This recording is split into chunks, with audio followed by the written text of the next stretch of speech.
Olá a todos, vamos discutir o artigo do Trampton de 1996 sobre energia livre versus o avanço da reação. Então aqui o primeiro caso é sobre uma reação heterogênea entre um sólido hidróxido de sódio e o gás dióxido de carbono, gerando bicarbonato de sódio sólido. Então no início nós temos uma proporção estequiométrica de 1 mol do gás e do sólido e nenhum produto. Após algum tempo, o avanço da reação em QC para os reagentes, formando uma quantidade QC dos produtos. Então, nós colocamos aqui 1, que é a quantidade inicial, menos o QC. Aqui precisamos chamar a atenção que o QC está multiplicado pelo coeficiente estequiométrico do hidróxido de sódio, bem como do dióxido de carbono, e aqui também do bicarbonato de sódio. Como os coeficientes estequiométricos são unitários, então eles não aparecem aqui na multiplicação. Matematicamente, expressando a energia de Gibbs, nós temos que a energia de Gibbs padrão de cada substância ponderada pela quantidade em mol. Aqui nos reagentes 1 menos QC e no produto vezes QC. Rearranjando esse lado da equação, nós chegamos numa relação aqui, colocando em evidência o QC, somente para todas as substâncias da reação, aqui dos reagentes, os produtos, menos os reagentes. Então nós chegamos numa relação aqui entre QC versus o ΔG padrão da reação.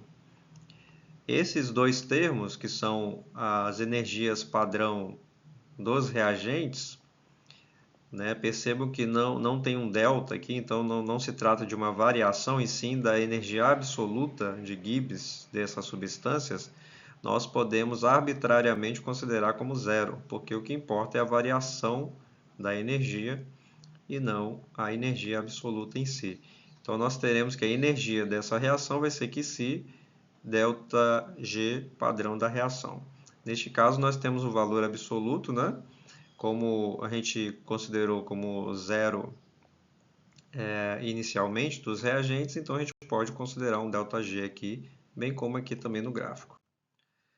Então nós chegamos numa relação linear entre ΔG padrão e ΔG da reação, sendo que o coeficiente angular dessa reação vai ser o próprio ΔG padrão da reação, que a gente pode calcular usando os dados na tabela de dados termodinâmicos,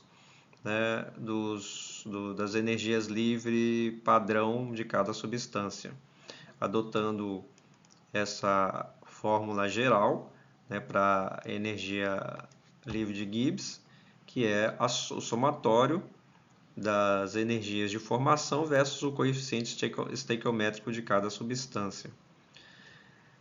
E a gente convencionou de que os coeficientes estequiométricos dos reagentes são negativos, negativo dos reagentes e positivo para o produto.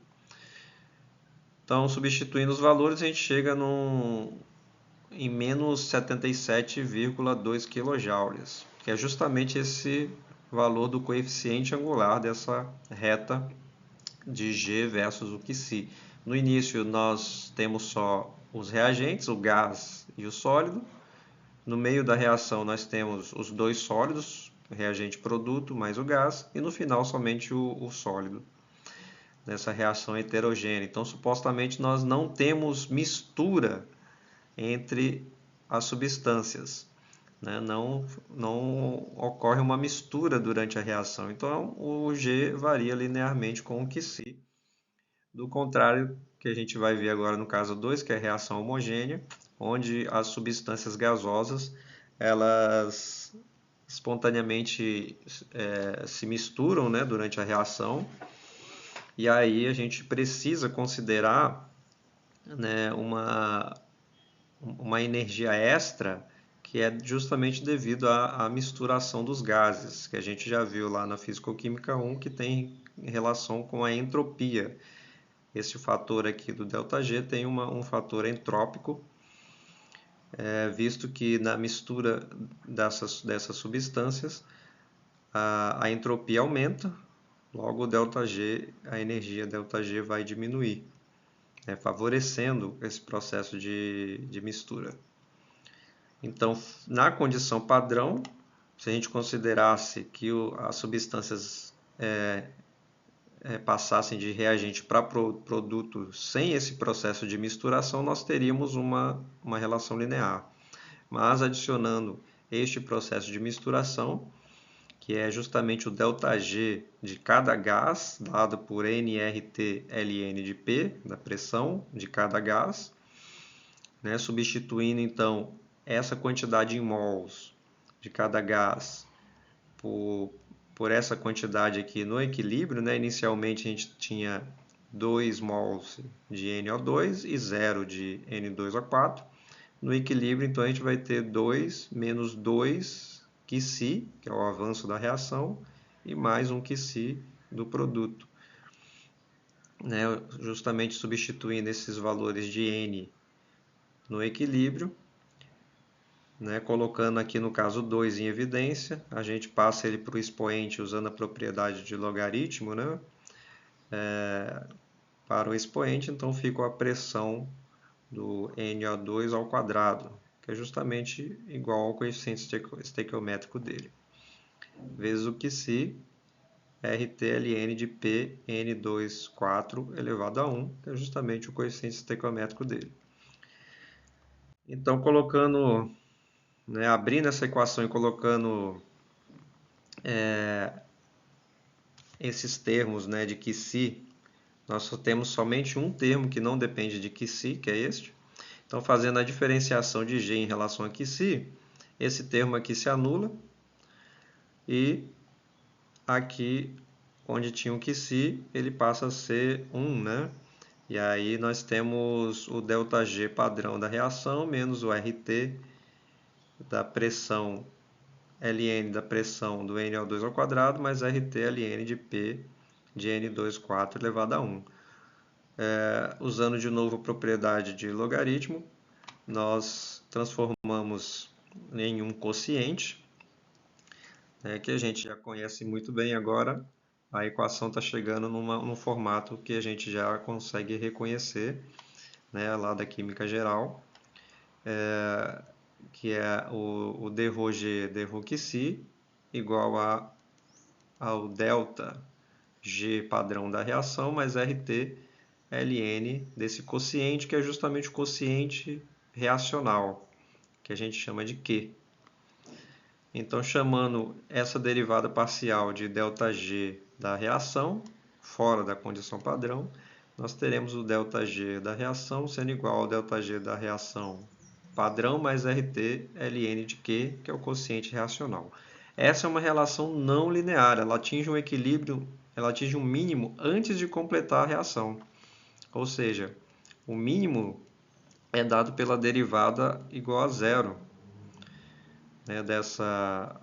dessa relação entre G e QC.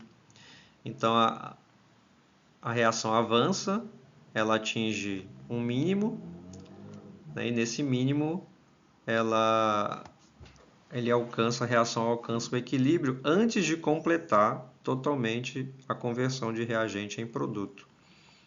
Diferentemente do caso anterior, onde ocorre a formação completa de produtos. Aqui a mistura entre os reagentes e produtos é o que vai nos proporcionar a maximização da entropia e a minimização do ΔG, sendo então um processo espontâneo.